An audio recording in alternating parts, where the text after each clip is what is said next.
Good morning friend, कैसे आप सब। उम्मीद है आप सब अच्छे और स्वस्थ होंगे। तो चलिए शुरू करते हैं आज मौर्योत्तर काल या गुप्त पूर्व काल का अगला पार्ट। पिछले पार्ट में हमने 39 महत्वपूर्ण प्रश्नों को हल कर लिया था। आज हम 40वें प्रश्न से स्टार्ट करेंगे। उससे पहले जो भी भाई बहन इस चैनल पर नए हो, चैनल को सब्सक्राइब कर लेंगे और बेल आइकन को प्रेस कर देंगे ताकि हमारी आने वाली अगली वीडियो आप तक तुरंत पहुँच सके। तो चलिए शुरू करते हैं। तो 40वां प्रश्न दिया गया है कि उत्तरी और उत्तरी पश्चिमी भारत में सर्वाधिक संख्या में तांबे के सिक्कों को किसने जारी किया था। ऑप्शन ए इंडो ग्रीकों ने जारी किया था, ऑप्शन बी कुषाणों ने जारी किया था, ऑप्शन सी शकों ने जारी किया था, या फिर ऑप्शन डी प्रतिहारों ने जारी किया था। तो इसका राइट आंसर हो जाएगा ऑप्शन बी।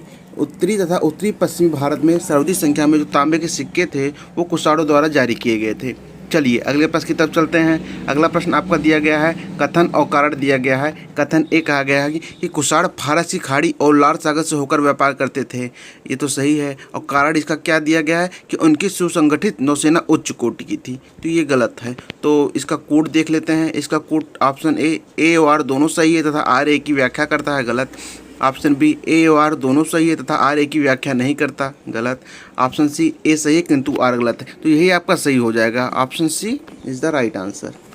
चलिए अगले प्रश्न की तरफ चलते हैं। अगला प्रश्न आपका दिया गया है कि जो कला शैली भारतीय और ग्रीक यूनानी शैली का सम्मिश्रण है तो उसे कहते हैं। ऑप्शन शिखर शैली कहते हैं, ऑप्शन बी बेसर शैली कहते हैं, ऑप्शन सी गांधार शैली कहते हैं, या फिर ऑप्शन डी नागर शैली कहते हैं। तो इसका राइट आंसर हो जाएगा ऑप्शन सी। भारतीय और यूनानी शैली का जो मिश्रण है वह गांधार शैली कहलाता है। चलिए अगले प्रश्न की तरफ चलते हैं। अगला प्रश्न आपका दिया गया है कि कनिष्क बौद्ध धर्म की किस शाखा का अनुयायी था जिसका प्रसार उसने मध्य एशिया व सुदूर पूर्व में किया था। ऑप्शन ए हीनयान शाखा का, ऑप्शन बी व्रजयान शाखा का, ऑप्शन सी महायान शाखा का, या फिर ऑप्शन डी सहजयान शाखा का। तो इसका राइट आंसर हो जाएगा ऑप्शन सी। कनिष्क बौद्ध धर्म के महायान शाखा का अनुयायी था। ऑप्शन सी इसका राइट हो जाएगा। चलिए अगले प्रश्न की तरफ चलते हैं। अगला प्रश्न आपका दिया गया है कि कनिष्क के शासनकाल की सर्वाधिक महत्वपूर्ण घटना कौन सी थी। ऑप्शन ए बौद्ध धर्म का भारत से बाहर प्रसार, ऑप्शन बी जैन धर्म का पुनः उदय, ऑप्शन सी चतुर्थ बौद्ध संगति, या फिर ऑप्शन डी गांधार शैली का विकास। तो इसका राइट आंसर हो जाएगा ऑप्शन सी। कनिष्क के समय में ही चतुर्थ बौद्ध संगति हुई थी। कहाँ पे हुई थी? ये कश्मीर के कुंडलवन में हुई थी, जिसके अध्यक्ष वसुमित्र थे।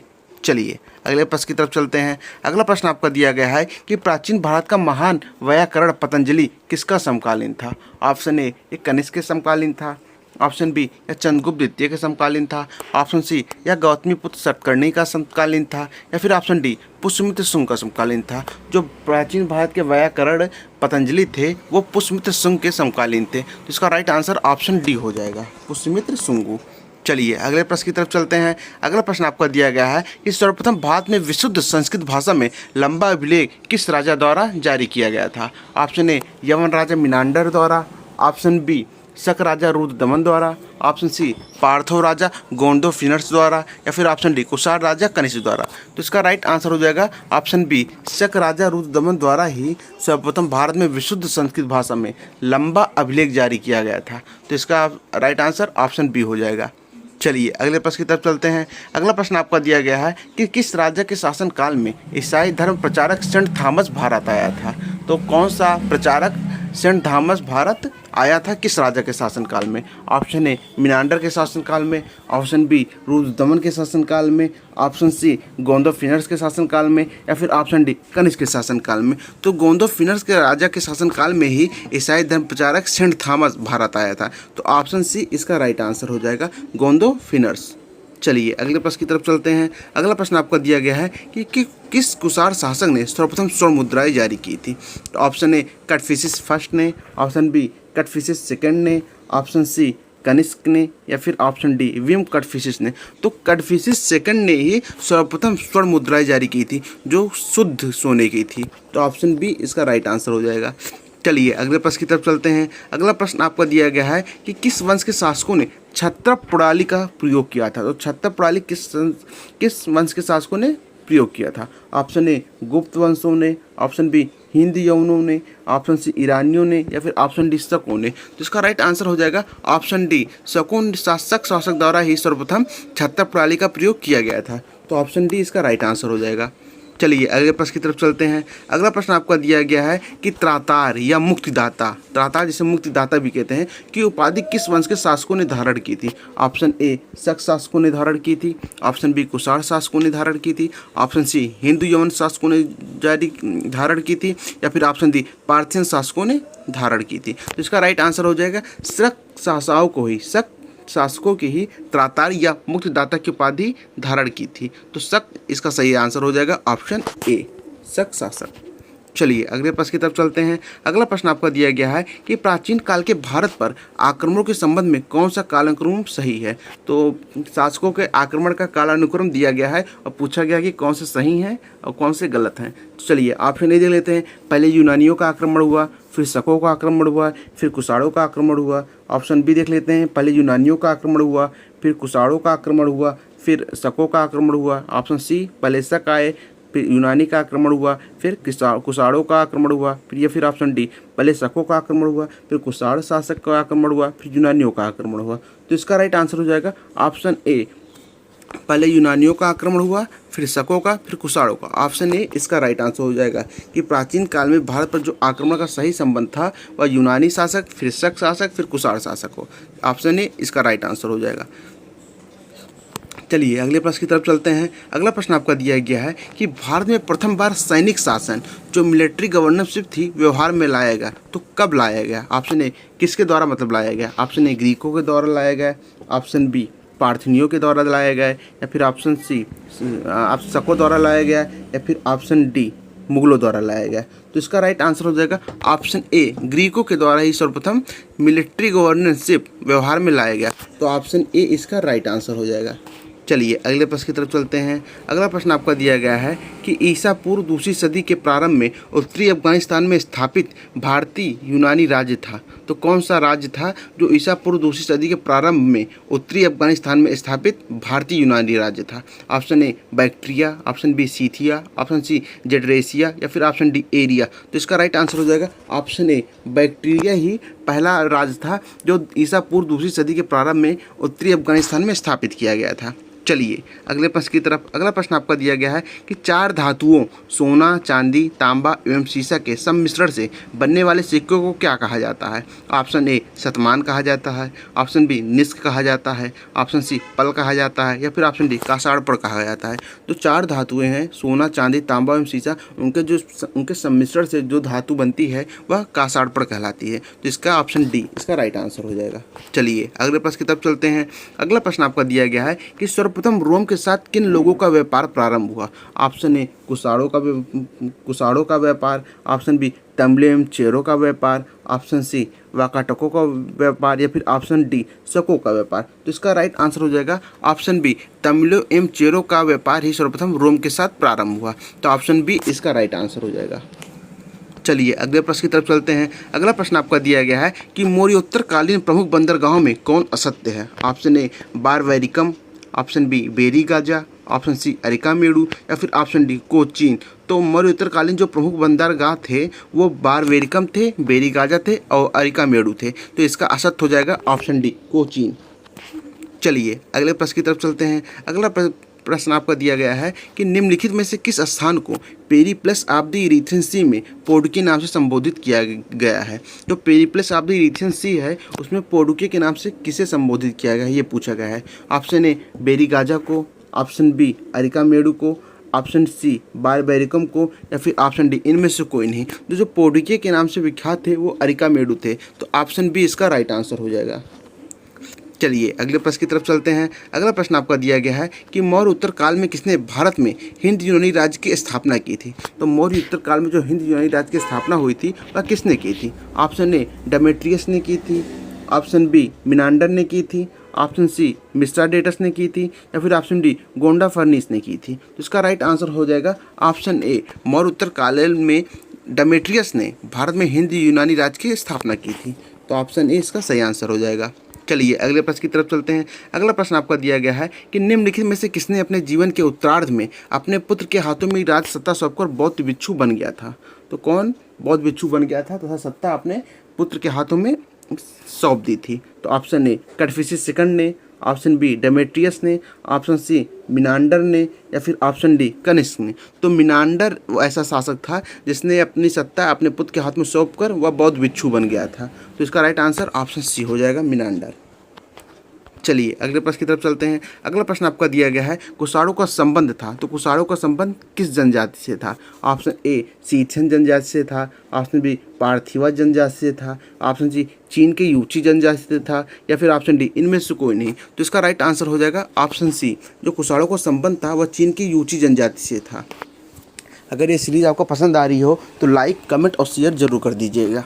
चलिए अगले प्रश्न की तरफ चलते हैं। अगला प्रश्न आपका दिया गया है कि निम्नलिखित में से कौन से कनिष्क के बौद्ध भिक्षु होने के लिए उत्तरदायी था? तो कौन वह था जो कनिष्क के बौद्ध भिक्षु होने के लिए उत्तरदायी था?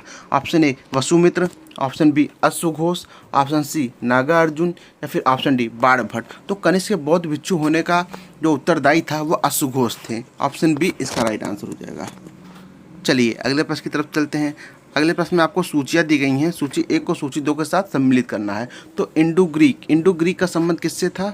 शको का संबंध किससे था? पार्थो का संबंध किससे था? तो चलिए मिलाप कर लेते हैं। इंडो ग्रीक का संबंध था हिंदू यवन से। शको का संबंध था सीथियन से, और पार्थो इनका संबंध था पहलो से। तो ए का 1, बी का 2 और सी का 3 हो जाएगा। चलिए अगले प्रश्न की तरफ चलते हैं। अगला प्रश्न भी आपका सूची 1 को सूची 2 के साथ सम्मिलित करना है। सूची 1 में राज्य दिया गया था, सूची 2 में राजधानी दी गई है। तो सुंग वंश की राजधानी क्या थी? तो सुंग वंश की राजधानी थी विदिशा, तो ए का 1 हो जाएगा। चेदी वंश की राजधानी क्या थी? तो चेदी वंश की राजधानी थी कलिंग। सातवाहन वंश की राजधानी क्या थी? तो सातवाहन की राजधानी थी प्रतिष्ठान या पैठन। और कुषाणों की राजधानी क्या थी? तो कुषाणों की राजधानी फिरोजपुर या पेशावर थी। तो डी का 4 हो जाएगा। तो ए का 1, बी का 2, सी का 3 और डी का 4 हो जाएगा सही मेल।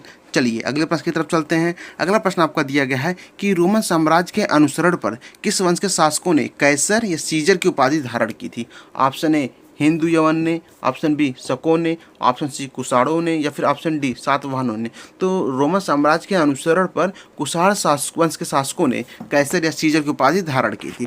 तो ऑप्शन सी इसका राइट आंसर हो जाएगा। चलिए अगले प्रश्न की तरफ चलते हैं। अगला प्रश्न आपका दिया गया है कि निम्नलिखित में से किसका निर्माण शुंग काल में हुआ? तो शुंग काल में किसका निर्माण हुआ था? ऑप्शन ए भरहुत स्तूप का निर्माण, ऑप्शन बी साचू स्तूप की वेदिका जिसे रेलिंग कहते हैं तथा तोरणद्वार का निर्माण, ऑप्शन सी माजा स्तूप का निर्माण, या फिर ऑप्शन डी उपयुक्त सभी। तो इसका राइट आंसर हो जाएगा उपयुक्त सभी। भरहुत स्तूप, सांची की वेदिका तथा तोरणद्वार और माजा स्तूप तीनों का निर्माण शुंग काल में हुआ था। तो इसका राइट आंसर ऑप्शन डी हो जाएगा। चलिए अगले प्रश्न की तरफ चलते हैं। अगला प्रश्न आपका दिया गया है कि सातवाहन नरेश हाल के समकालीन गुणाढ़ ने किस प्राकृतिक ग्रंथ की रचना की थी? तो ऑप्शन ए बृहद कथा की रचना की थी, ऑप्शन बी बुद्ध चरित की रचना की थी, ऑप्शन सी लीलावती की रचना की थी, या फिर ऑप्शन डी सत्सई की रचना की थी। तो इसका राइट आंसर हो जाएगा ऑप्शन ए, सातवाहन नरेश हाल के समकालीन जो गुणाढ़ थे उन्होंने बृहद कथा की जो प्राकृत ग्रंथ था इसकी रचना की थी। चलिए अगले प्रश्न की तरफ चलते हैं। अगला प्रश्न आपका दिया गया है कि निम्नलिखित कथनों पर विचार कीजिए। कथन दिए गए हैं कि सातवाहन शासक बौद्ध पर अत्याचार करते थे, तो ये गलत है आपका। दूसरा दिया गया है पुष्यमित्र शुंग बौद्ध को संरक्षण देते थे, ये भी गलत है। तो तीसरा दिया गया कि बौद्ध गया में शशांक ने बौद्ध वृक्ष को काट दिया था, तो ये सही है। तो ऑप्शन 3 ही इसका सही है। नहीं, नीचे कूट भी दिया गया है, कूट में दिया गया ऑप्शन ए केवल 1, ऑप्शन बी 2 और 3, ऑप्शन सी 1 और 3, या फिर ऑप्शन डी केवल 3। तो इसका राइट आंसर ही ऑप्शन डी हो जाएगा कि केवल 3 ही सही है। चलिए अगले प्रश्न की तरफ चलते हैं। अगला प्रश्न आपका दिया गया है कि निम्नलिखित में से किस अभिलेख में चंद्रगुप्त मौर्य और अशोक दोनों का उल्लेख किया गया है? तो कौन सा ऐसा अभिलेख है जिसमें चंद्रगुप्त मौर्य और अशोक दोनों का उल्लेख मिलता है? ऑप्शन ए गौतमीपुत्र सतकर्णी का नासिक अभिलेख, ऑप्शन बी माँ छत्रप रुद्रदमन का जूनागढ़ अभिलेख, ऑप्शन सी अशोक का गिरनार अभिलेख, या फिर ऑप्शन डी स्कंदगुप्त का जूनागढ़ अभिलेख। तो इसका राइट आंसर हो जाएगा ऑप्शन बी माँ छत्रप रुद्रदमन का जो जूनागढ़ अभिलेख है उसी में चंद्रगुप्त मौर्य और अशोक दोनों का उल्लेख मिलता है। तो ऑप्शन बी इसका राइट आंसर हो जाएगा। चलिए अगले प्रश्न की तरफ चलते हैं। अगला प्रश्न आपका दिया गया है कि प्राचीन भारत में निम्न में से किस एक ने नियमित रूप से सोने के सिक्के चलाए थे? ऑप्शन ए सातवाहनों ने चलाए थे, ऑप्शन बी शकों ने चलाए थे, ऑप्शन सी कुशाणों ने चलाए थे, और या ऑप्शन डी पार्थिवन ने चलाए थे। तो इसका राइट आंसर ऑप्शन सी हो जाएगा कि नियमित रूप से जो सोने के सिक्के थे वो कुषाण शासकों ने चलाए थे। ऑप्शन सी इसका राइट आंसर हो जाएगा। चलिए अगले प्रश्न की तरफ चलते हैं। अगला प्रश्न आपका दिया गया है कि कलिंग नरेश खारवेल किस वंश से संबंधित थे। ऑप्शन ए चेदी वंश से, ऑप्शन बी कदम्ब वंश से, ऑप्शन सी हर्यक वंश से, या फिर ऑप्शन डी कलिंग से। तो इसका राइट आंसर हो जाएगा ऑप्शन ए चेदी वंश से ही कलिंग नरेश खारवेल संबंधित थे। ऑप्शन ए इसका राइट आंसर हो जाएगा। चलिए अगले प्रश्न की तरफ चलते हैं। अगला प्रश्न आपका दिया गया है कि ये सीरीज़ का आखिरी भी प्रश्न है, तो चलिए देख लेते हैं। प्राचीन भारत में देश की अर्थव्यवस्था में अत्यंत महत्वपूर्ण भूमिका निभाने वाली श्रेणी की बात की गई है कि जो अत्यंत महत्वपूर्ण भूमिका निभाने वाली श्रेणी थी या संगठन के संदर्भ में इनमें से कौन सा कथन सही है। चलिए देख लेते हैं। पहला, प्रत्येक श्रेणी राज्य की एक केंद्रीय प्राधिकरण के साथ पंजीकृत होती थी और प्रशासनिक स्तर पर राजा उनका प्रमुख होता था। चलिए दूसरा देख लेते हैं। दूसरा दिया गया है श्रेणी ही वेतन काम करने के नियमों, मानकों और कीमतों को सुनिश्चित करती थी। और तीसरा देख लेते हैं, श्रेणी को अपने सदस्यों पर न्यायिक अधिकार था। तो ये तीसरा गलत दिया गया है, पहला और दूसरा ही सही है। चलिए कोड देख लेते हैं। तो इसका कोड दिया केवल 1 और 2, तो ऑप्शन ए ही इसका राइट आंसर हो जाएगा। चलिए ये सीरीज़ की आखिरी क्वेश्चन था। अगर आपको ये सीरीज़ पसंद आई हो तो लाइक, शेयर और कमेंट जरूर कर दीजिएगा। धन्यवाद।